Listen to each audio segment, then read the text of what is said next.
What is up, guys? We are officially back here on the crusty old vet gear issue 33, and today we are going to be looking at the film Kelly's Heroes, why the film is so loved, and also what it is that the film actually gets correct. Now, before we fully dig into this, the video that I put out on my main channel, the Claymore channel, the John Claymore channel, will be linked in the description box or in the comment section. Either way, I will give you guys access to that video where I talked about more why it is that the film is so loved. However, in this video right here, we're going to be focusing primarily on what it is that the film gets correct. Now, with that right there out of the way, let us go ahead and dive into this. If you guys can, please hit the like button. Also, consider subscribing. One more thing, too, please leave a comment. I would love to get you guys' thoughts on the video and also on the film, and let us go ahead and get to it. Now, guys, I want you to know right now that this right here is not going to be some plot summary. Even though there are going to be spoilers and a quick plot explanation, I advise you guys go watch the film. Even if you have seen the film, I encourage you guys, please stick around for the full video, because chances are you clicked on this video because you do, in fact, love the film Kelly's Heroes, or you may have, let's just say, enjoyed it thoroughly at one point in time. Got a kick out of it, laughed at it, found it to be, quite frankly, one of the most entertaining war films ever made. But if you have not seen it, I advise you guys go check it out, because it is, in fact, very, very much a joy to watch. So if you feel that way, you feel like you need to see the film first before diving into this video, no qualms there. Go check it out, come back a little bit later, and now let us go ahead and get started. Definitely an antisocial type. That's my other dog imitation. So the basic gist, or the basic plot of the film Kelly's Heroes is that, well, Kelly, played by Clint Eastwood, a lieutenant who has been busted down to private shortly after landing on Normandy, which we find out a little bit later on in the film. Of course, this right happened because he was ordered to attack the wrong hill. We'll get to that here a little bit, here in a little bit. But still, though, Kelly, realizing that, well, a golden opportunity has popped up, and that golden opportunity, after interrogating a German officer, a German colonel, is that there are 14,000 gold bars locked away in a town called Claremont, which is behind enemy lines. Kelly, realizing that there is nowhere else for him to go as far as in the army itself, he convinces the remnants of the Platoon Sergeant Big Joe primarily, and the rest of the men to venture out with him to the town of Claremont to get the gold. Now, we'll talk a little bit more about that here in a second, but obviously he enlists such characters as Oddball and Crap Game to assist going along on this journey. And that journey, quite frankly, involves some sacrifice, some death, destruction, and chaos, but mostly humor, of course. Now, granted, that right there might sound a little bit cold about the film, but ask anybody about the film Kelly's Heroes and they'll tell you that this film is absolutely hilarious. Now, the thing about that journey is that the men themselves, they sort of exhibit the attitude that you would have on, well, I would say this right here. The whole stuff about hurry up and wait, if you've ever been inside the military, then you kind of know what that is like. And given the fact that the men themselves have been through so much, you almost can't blame them for going for the gold. Gold, of course, that when they get to the town of Claremont, they have to fight an entire German section that's got right around, an estimated total right around 40 men. Now, ultimately, if you know the film and if you've seen it, then you know what ends up happening. The German tank commander in charge, ultimately a deal is struck. Now, we could talk about working together, and of course some people are going to say that Kelly should not have done this because this guy right here is the enemy, but let's be honest. If there's anything that brings people together, it's money. Which brings us to why it is that this film is so loved. So let us go ahead and get to those reasons. And that right there is the first reason why it is that this film is so loved. It's more about the adventure within the adventure. Also, number two, the characters.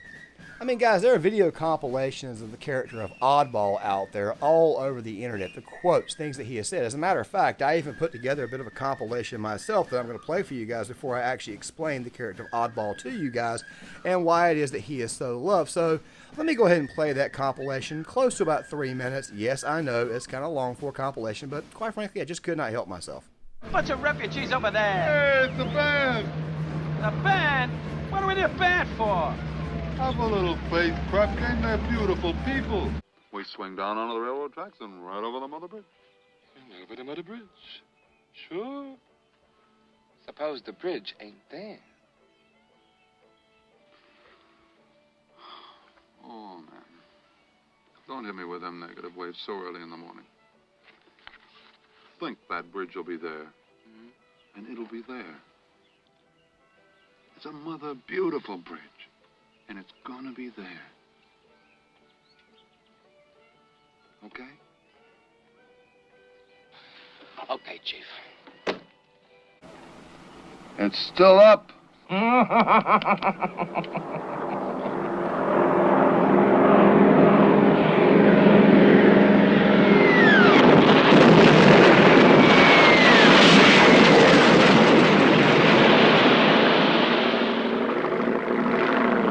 No, it ain't. Those freaks? That ain't an army, it's a circus. Take it easy, Big Joe. Some of these people got sensitive feelings.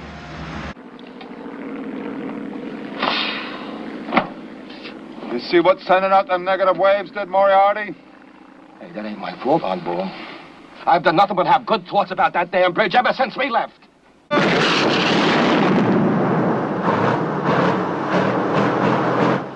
That's bait. Hold up! What happens now? Always with the negative waves, Moriarty. Always with the negative waves. Gotta find ourselves another bridge. And where are we gonna come up with another bridge? There you go, more negative waves. Have a little faith, baby. Have a little faith. You guys are crazy. Look, when we was in a Bocage country, we was assaulted by them tigers. You know what I mean by assaulted, huh? Well, I mean assaulted. Why don't you knock it off with them negative waves? Why don't you dig how beautiful it is out here? Why don't you say something righteous and hopeful for a change? Crap. You know, guys, of all the things that was said in this film by Oddball, I think that this one right here is actually the best one, or at least it's the one that resonates with me the most. Who's your commanding officer? He got decapitated by an 88 about 6 weeks ago. But I mean, don't say you're sorry. He's been trying to get us killed ever since we landed at Omaha Beach. It's terrible. He hasn't reported him dead yet. You see, I've been collecting his whiskey. I mean, Eastwood's facial expression here just says it all. It just completely sets the tone of the film. Like, it's just how wild it's going to be. And that the adventure itself is going to be, well, one hell of a ride. You're going to hear me say this again over the course of this review, but the thing is this right here, Kelly's Heroes, it's a happy film. As in, it's a film that typically makes people happy when they watch it or when they get through watching it. I had a feeling like this, I think, while at the theater after watching the film Top Gun 2, that I just genuinely, I smiled. For some odd reason, I just could not help but smile at the end of the film. And that's kind of what Kelly's Heroes does. And don't worry, there are also other elements that do it as well, especially when it comes in regards to the soundtrack. But let me get back on track. They didn't report their lieutenant dead. Now, granted, that rather may seem a little bit screwed up, but yeah, I'm pretty sure you guys get the gist of it. These guys don't really care. Now, there are people when you're in the military who are towards the end of their contract where they're like, you know what, who the hell cares? I'm ready to get on out of here. You run into that a lot. However, in the case of Oddball, it wouldn't surprise me if a guy like this right here did in fact exist during World War II, held themselves in reserve, stuff like that there, which, if, you know, I know somebody's probably going to say that these guys are just lazy asses and they don't want to fight. However, when they do go to battle, they perform pretty well. And to go on top of this, Oddball does experience some loss along the way. But still, though, it's exactly what he says. The Sherman tank, for the most part, was viewed as an inferior tank to the Tigers and the other German tanks. So the whole notion where he's talking about well, putting an additional piece of pipe on the end of the main gun tube, of course, to make it look like maybe they have a 90 millimeter. Yeah, that type of stuff there, he's not entirely lying about. Now, I don't know too many people who actually did this, but I do know of, and you guys can look it up online and whatnot. I may even discuss that later today on this channel, how it is that the British kind of fooled the Germans with basically an entire fake army that was made of, like, let's just say, fake tanks, troops, all that stuff there. So that type of stuff was used. The fake outs did in fact exist. But it's more the way how Oddball goes about it. And of course you guys obviously saw that compilation of all those sayings. Of course many people look to the bridge sequence as the best one which that was my personal favorite until I went back and reviewed this film and watched it like for the 150th and 51st and 52nd time. That line that I showed you guys just now, that right there is the one that sort of resonates with me the most. I just find it to be the most hilarious. But still, though, he's just that guy that does not care. He's that guy who just does not give a crap. And, of course, he's also protecting his men by giving off the impression that we want to look like a unit that's in bad need of a break. Which automatically comes in conflict and contrast with Big Joe. So let's go ahead and talk about Big Joe. Now, guys, I gave you a compilation of Oddball. Let me give you guys a bit of a compilation of Big Joe. If I hear any more threats against Captain Maitland's life, if I hear any more wild talk about going down to headquarters and killing the general, or raping the nurses at the field hospital, I'm going to strangle a guy with my bare hands. You understand that? Now, all good things come to those who wait. We're going to have a lot of fun here.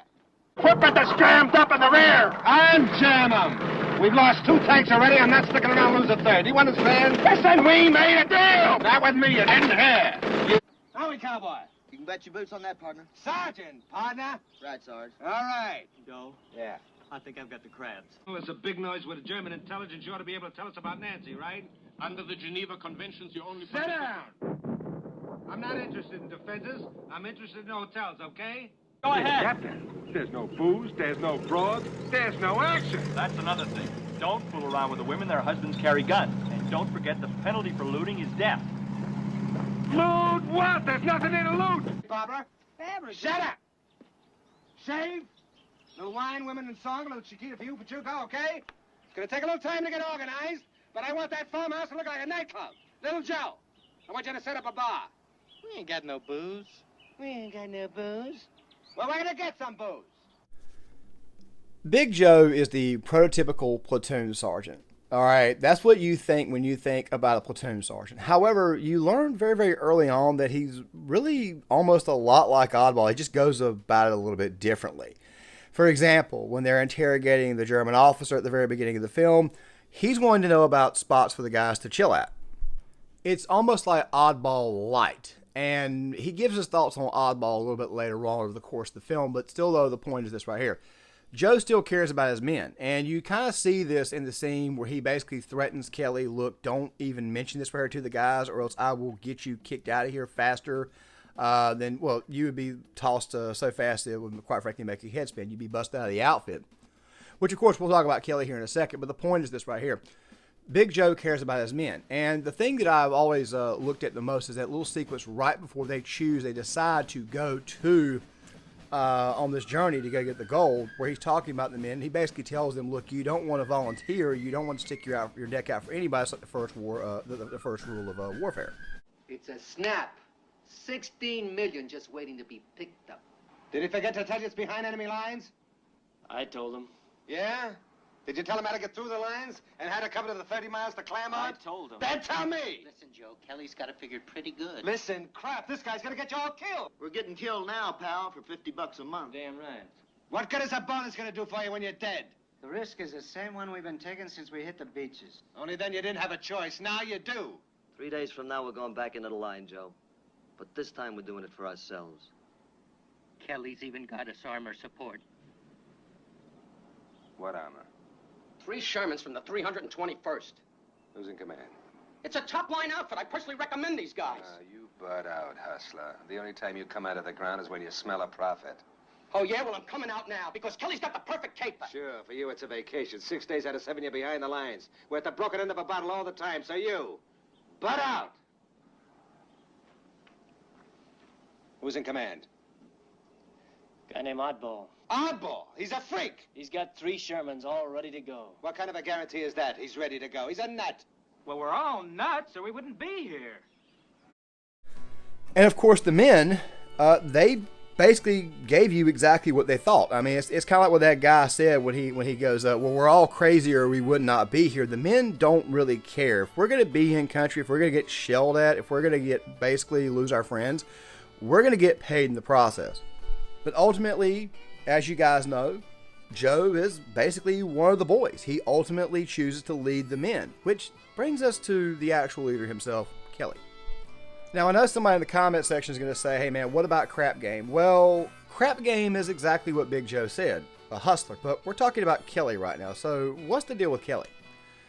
Well, speaking of crap game, he kind of broke this down to Oddball, and you guys see it for yourself, that Kelly knows that he's not going anywhere else in the military, and quite frankly, he understands the politics of the military, and he's gotten screwed by the politics of the military. Used to be a lieutenant. Pretty good one, too. Till they gave him orders to attack the wrong hill. Wiped out half a company of GIs. Somebody had to get the blame, and he got picked. Oh, man, I don't like officers.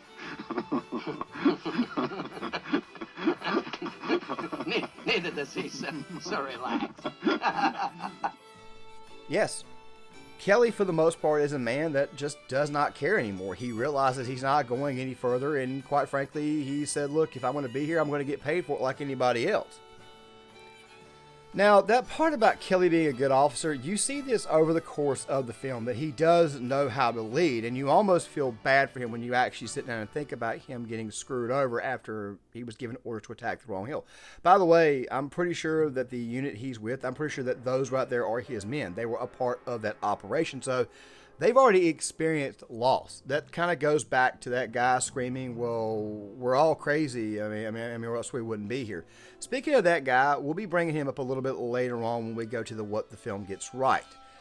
But now that we're at that point, let us go ahead and get to what exactly they get right in this film.